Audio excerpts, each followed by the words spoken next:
Let's describe you. I can say if you came out from the pride and ego or cannot come out from pride and ego. Why? Or I can say also, why are you still there at the reasoning of me and cannot go to we? For example, why do we always say the reasoning that is this person or that person is him or her, comparing him to me or comparing something? Why do we always think of that compare word? I will give you some hint reasoning maybe. Compare, then nothing will happen to you. Compare, then you will always feel those kind of feeling that will make you always down. Compare, that you will hurt yourself forever. Compare yourself to them, especially this worldly material things.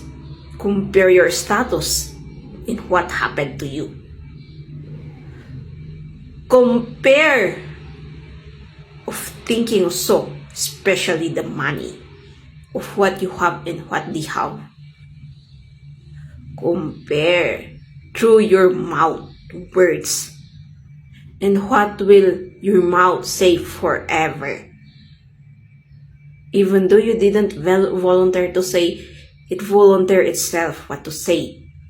The words that come out in the mouth. Compare your strength to others. Compare. Then there's no enough. Especially if you are hardworking and you compare yourself to others.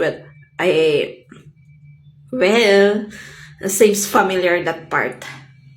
And compare the laziness that this world have. Well, that's there's two kinds of situation at that laziness for comparing.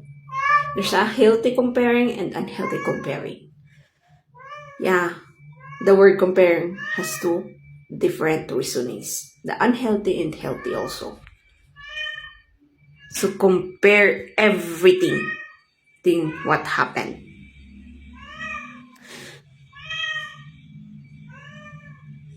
So, what will you choose?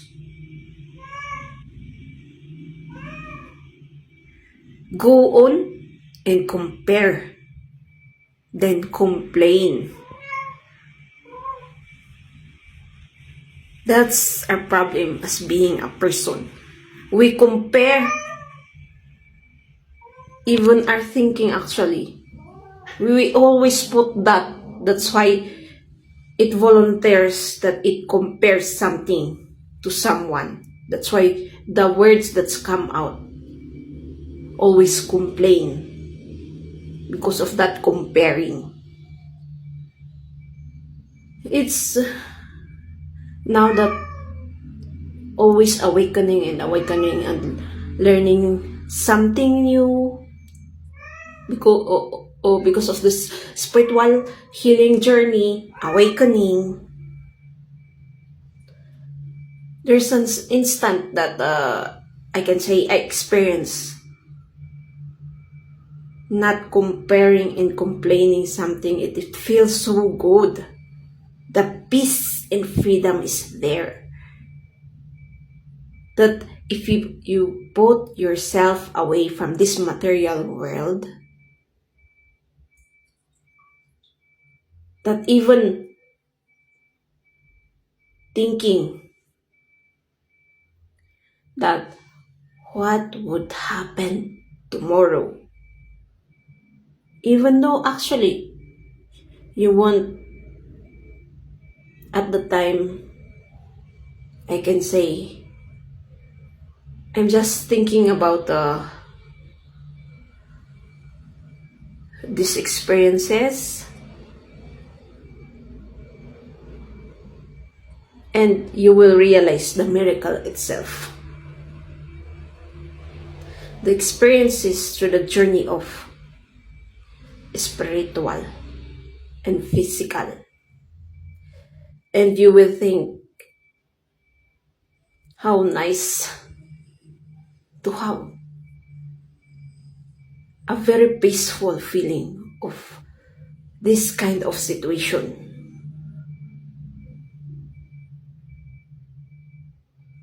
That you won't think any emotional damages, problems that will make you down. I tried to set aside the material world and God in that time.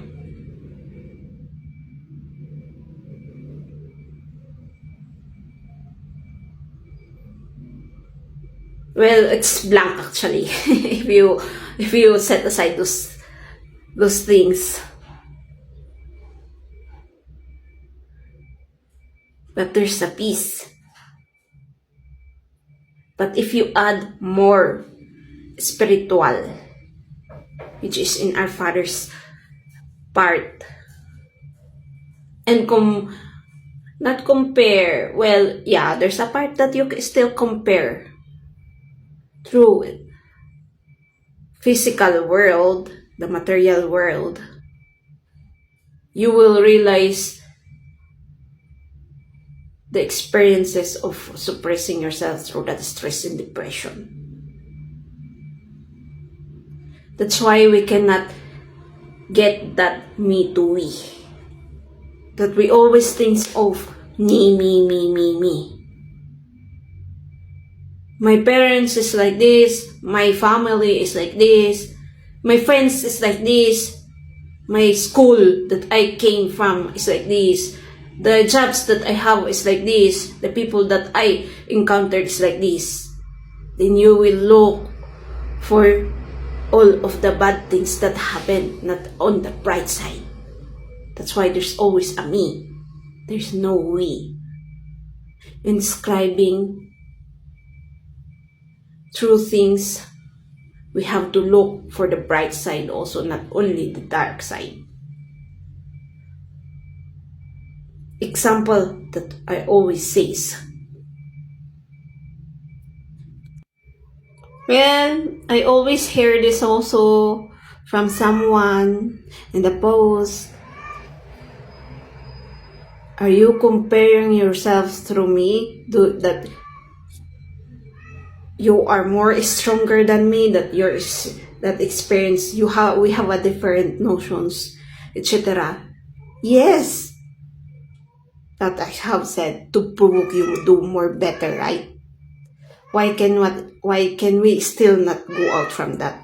We cannot make it as an motivation to do more, because we still think of me.